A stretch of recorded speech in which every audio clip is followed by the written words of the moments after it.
श्री कुरेशाचार्य जी। श्रीमद रामानुजाचार्य जी के शिष्यों में श्री कुरेश जी का अत्यंत विशिष्ट स्थान है। भोगों के बीच रहते हुए भी निरासक्त रहना, अद्भुत मेधा संपन्न होने पर भी अहंकार का लेश मात्र भी न होना, अपने गुरु के प्रति सर्वस्व समर्पण करना और धर्म रक्षा हेतु प्राणों को न्यौछावर करने के लिए तत्पर रहना, जैसे गुणों का यदि एक साथ किसी में दर्शन करना हो तो श्री कुरेशाचार्य जी महाराज उसके अप्रतिम उदाहरण है। श्री कुरेश जी लक्ष्मी एवं सरस्वती के वरद पुत्र थे। दोनों की उन पर अपार कृपा थी। कांचीपुरी से 2 कोस दूर कुरपुर नाम का एक राज्य था। कुरेश जी वहां के राजा थे। संतों वैष्णवों की सेवा, दिनों में दीन दयाल का दर्शन करना और अन्न वस्त्र से उनकी सेवा करना उनका जीवन सिद्धांत था।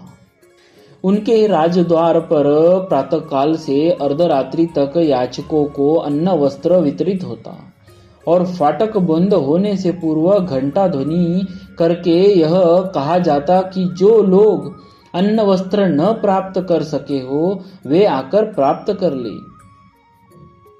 कहते हैं कि घंटा ध्वनि जब एक दिन कांचीपुरी में सुनाई पड़ी तो माता लक्ष्मी ने वरदराज भगवान से उस ध्वनि के विषय में पूछा।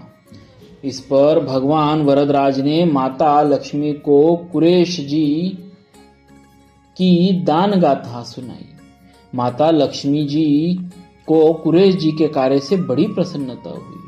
उन्होंने प्रभु से ऐसे भक्त के दर्शन करने की इच्छा प्रकट की। भगवान वरदराज ने अपने पुजारी श्री कांचीपूर्ण जी को कुरेश जी को बुला लाने की आज्ञा दी। भगवान वरदराज की आज्ञा और माता लक्ष्मी की इच्छा सुनकर कुरेश जी आनंदमग्न हो गए। उन्होंने अपनी पत्नी से कहा कि हम लोगों का धन्य भाग है कि माता लक्ष्मी ने हमें याद किया है। यह शरीर तो अत्यंत पतित है, अतः इसे पावन करने के लिए हमें सबसे पहले भगवान श्री रामानुजाचार्य जी से दीक्षा लेनी चाहिए। यह निश्चय कर वे सपत्नीक श्री रामानुज के दर्शन के लिए श्री रंगम चल दिए। उन्होंने अपनी संपूर्ण संपत्ति का दान कर दिया और अकिंचन होकर एक साधारण वस्त्र पहनकर श्री रंगम के लिए चल पड़े। रास्ते में घना जंगल पड़ता था। कुरेश जी की पत्नी भयभीत होने लगी। इस पर कुरेश जी ने कहा, देवी, अकिंचन के लिए कहाँ भय है? लगता है तुम्हारे पास कुछ धन है, इसीलिए तुम भयभीत हो। कुरेश जी की पत्नी ने एक स्वर्ण मुद्रा अपने पास छुपाए रखी थी। उन्होंने उसे भी फेंक दिया और इस प्रकार सर्वस्व त्याग कर कुरेश दंपत्ति आचार्य रामानुज की शरण में पहुंच गए। फिर श्री रामानुज जी ने इन्हें नारायण मंत्र की दीक्षा दी। वही रहने की व्यवस्था कर दी। अब कुरेश दंपत्ति का जीवन नए प्रकार का हो गया था। जो कल राजा के रूप में महादानी थे, वे ही अब भिक्षा करके भोजन करते थे। एक दिन अतिवृष्टि के कारण ये भिक्षार्थ नहीं जा सके और भूखे ही भगवत स्मरण करते रहे। उनकी पत्नी ने पति को भोजन कराना अपना धर्म समझकर भगवान से प्रार्थना की। तुरंत ही भगवान के भोग का थाल लेकर पुजारी जी वहां आ गए। वस्तुतः घट घटवासी प्रभु ने स्वयं ही पुजारी के अंतःकरण में इस बात की प्रेरणा दी थी। भगवत प्रसाद का थाल देकर कुरेश जी के मन में आश्चर्य मिश्रित आनंद हुआ। उन्होंने अपनी पत्नी से पूछा कि यह थाल कैसे आया। इस पर पत्नी ने कहा, नाथ, मैंने अपने पत्नी धर्म का निर्वाह करने के लिए प्रभु से याचना की थी। इस पर कुरेश जी ने उन्हें समझाया कि इस प्रकार बार बार भगवान को कष्ट देना उचित नहीं है। किंवदंती है कि उस भगवत प्रसाद के प्रभाव से कुरेश जी को 2 पुत्र रत्नों की प्राप्ति हुई। दोनों ही पुत्र सर्वगुण संपन्न और भगवत भक्त थे। श्री रामानुज जी ने बड़े का नाम पराशर भट्ट और छोटे का नाम श्री राम रखा। एक बार की बात है, सर्वज्ञ भट्ट नामक एक दिग्विजयी पंडित अपने शास्त्र ज्ञान के अहंकार में श्रीरंगपुरी आए और वहां के विद्वानों को शास्त्रार्थ की चुनौती दी। पराशर भट्ट उस समय बालक थे। वे इस धूल में खेल रहे थे। अचानक उन्होंने एक अंजुली धूल उठाई और दिग्विजयी पंडित के पास जाकर कहा, पंडित जी, मेरे अंजुली में धूली के कण कितने हैं? पंडित जी कुछ भी उत्तर न दे सके और हक्के भक्के रह गए। इस पर बालक पराशर ने कहा, जब इतना भी नहीं जानते तो अपना नाम सर्वज्ञ क्यों रखा है? दिग्विजय पंडित बालक पराशर के चरणों में गिर गए और अहंकार शून्य होकर बोले, आप मेरे गुरु हैं। आचार्य रामानुज जी ने ब्रह्मसूत्र पर त्रिभाष्य श्रीभाष्य लिखा है। उनके इस श्रीभाष्य लेखन में श्री कुरेश जी की अद्भुत मेधा शक्ति की दिग्दर्शना होती है।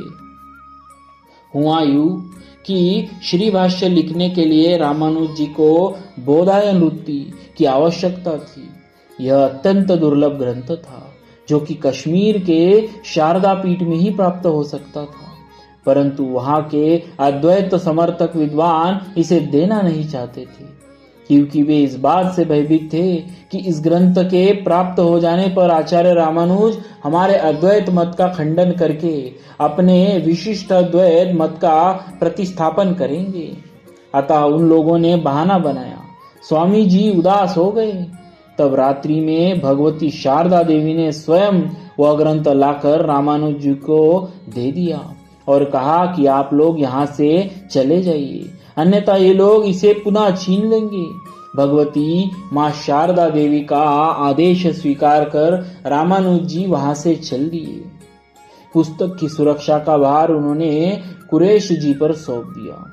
इधर कुछ दिन बाद शारदा पीठ के पंडितों ने देखा कि बोधायन वृत्ति तो अपने स्थान पर है ही नहीं, तो उन्हें यह शंका हुई कि रामानुज और उनके साथ आए हुए शिष्य ग्रंथ चुरा ले गए।